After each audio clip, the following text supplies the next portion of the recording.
Welcome back to the channel, my friends. It's your boy, Mr. Ballon, and tonight we're diving into the dark side of adventure. We've got 6 stories of gap year horrors, digital stalkers, and encounters that will make you sleep with the lights on. So buckle up, make sure you're subscribed, and let's get into it.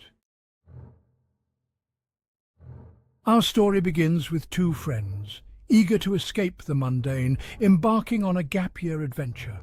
They traded textbooks for tents, lectures for campfires, and responsibility for the open road. They were young, they were free, and they were about to learn a terrifying lesson about the wilderness. Their journey took them through the heart of the Midwest, a tapestry of rolling hills, sprawling plains, and dense forests. They were living their best lives, documenting their adventures on social media, blissfully unaware of the danger lurking just around the bend.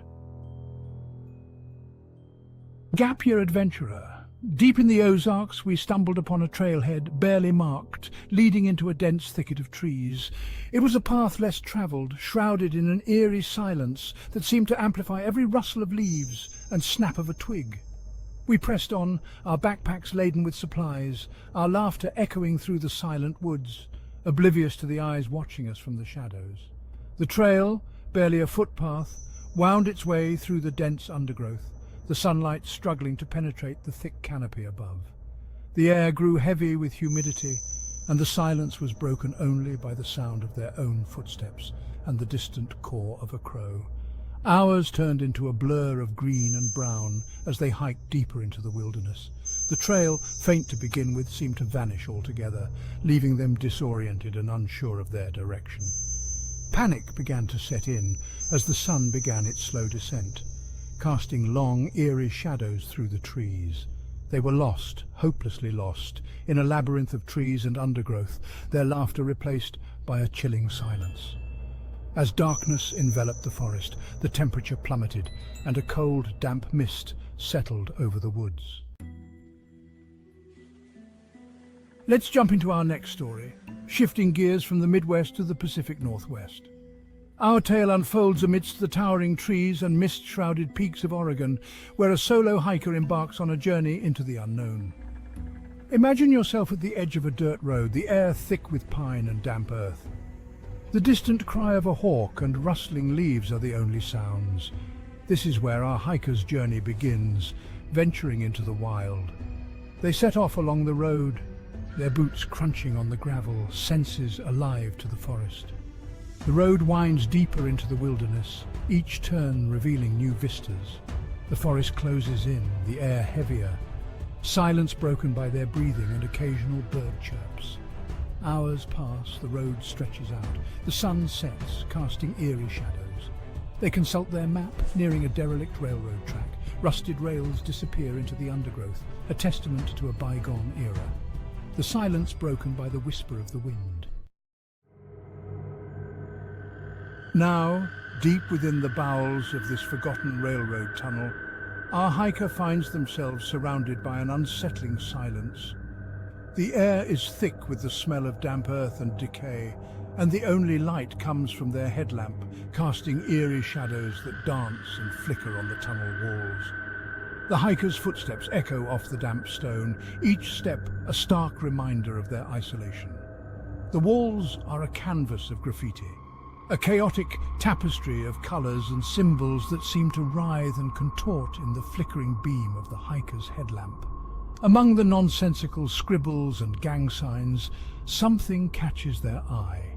A series of drawings, crudely rendered but undeniably disturbing. The drawings depict grotesque figures, their bodies twisted and contorted, their faces frozen in expressions of agony and terror. One image in particular sends a shiver down the hiker's spine, a depiction of a human figure, its limbs splayed at unnatural angles, its head a misshapen blob, its eyes 2 empty sockets staring out from the darkness. As the hiker's headlamp illuminates the image, they notice something even more unsettling.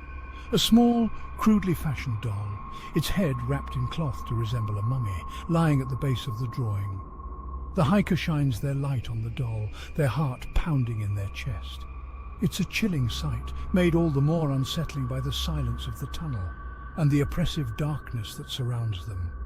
They reach out a trembling hand and gently pick up the doll, their fingers brushing against the rough cloth. As they turn it over in their hands, they notice something scrawled on the back of the doll's head. A single word, written in what appears to be dried blood. The word is run. A wave of primal fear washes over the hiker as they drop the doll, the sound of it hitting the ground echoing through the tunnel like a gunshot. They spin around, their headlamp frantically searching the darkness, their mind racing. From the depths of the Oregon wilderness to the unsettling familiarity of suburbia. Inside a suburban home, a 9-year-old is home alone on a night that will forever be etched in their memory. Picture a typical suburban home with a swing set in the backyard and a basketball hoop in the driveway. The child is curled up on the couch, eyes glued to the television, shadows dancing on the walls. Beneath the surface, a current of unease is about to shatter the tranquility. The child's beloved cat has been missing for days and worry hangs in the air. The house feels strangely empty and vulnerable without the familiar feline presence. As the sun sets, casting long shadows, the child's imagination runs wild. Every creak and rustle sends a shiver down their spine. Just as they are about to retreat, a sound from the backyard stops them, a soft meow, unmistakably their cat's. Hope surges as they rush to the back door. They step onto the patio, scanning for their furry friend. Instead, they see a sight that sends a jolt of fear through them. A man shrouded in darkness sits on the patio furniture. His presence radiates an aura of menace. Dressed in old, dirty clothes, a cloud of cigarette smoke hangs around him. Now, let's talk about how the digital age opens a whole new level of creepy. Our next story revolves around a gamer who found out the hard way that online interactions can have terrifying real-world consequences. Creepy mobile game stalker. Imagine yourself immersed in the world of a mobile game, a world of alliances, battles and virtual camaraderie. Our protagonist, a young woman seeking solace and connection in the digital realm, found herself at the center of a terrifying ordeal that blurred the lines between the virtual and the real. She was a valued member of a top alliance, her strategic mind and dedication earning her the respect of her fellow gamers. She had found a community, a sense of belonging in the pixelated world of the game, unaware that her online presence had attracted unwanted attention. Creepy mobile game stalker. It began subtly, as these things often do, with an overabundance of attention from a fellow Alliance member. He was persistent, showering her with virtual gifts, flooding the Alliance chat with compliments, his digital advances escalating with each passing day. At first she tried to be polite, dismissing his behavior as harmless infatuation, a common occurrence in the online world, but her gut told her something was off. His messages became increasingly personal, his compliments bordering on obsessive, his virtual presence a suffocating constant in her gaming experience. Creepy mobile game stalker. He claimed her as his game wife, a possessive declaration that sent chills down her spine. Our final tale takes us to the unsettling world of late-night encounters and the chilling realization that danger can lurk just outside our front door. Imagine yourself alone in your college apartment, the familiar sounds of campus life fading into the distance as night falls. College girl. Our protagonist, a young woman in the prime of her life, was about to experience a night of terror that would forever change her perception of safety. It was a typical Tuesday evening, the kind that blends into the background noise of college life.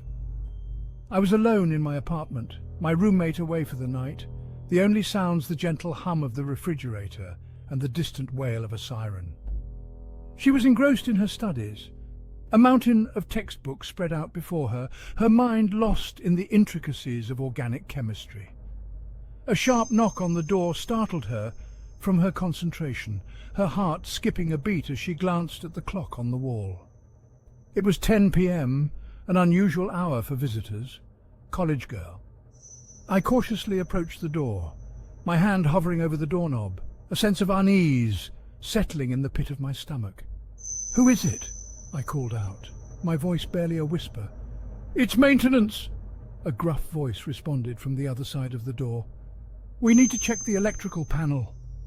She peered through the peephole, her suspicions growing with each passing second. The man standing in the hallway was not wearing any recognizable uniform, no ID badge, no tools that would indicate he was there for a legitimate maintenance issue. He was dressed in plain clothes, jeans and a t-shirt. His appearance nondescript, forgettable. College girl. But something about his demeanor set off alarm bells in my mind. He was insistent, his tone bordering on aggressive, his hand repeatedly rapping on the doorframe as if impatient with my hesitation. I need to see some ID, I called out, my voice trembling slightly. What a roller coaster of creepy encounters. From gap year near murders to stalkers and imposters, this video serves up terror with a side of life lessons. Always trust your gut and maybe reconsider those late-night solo adventures. If you enjoyed these stories, don't forget to like, subscribe, and hit the bell icon for more spine-chilling tales.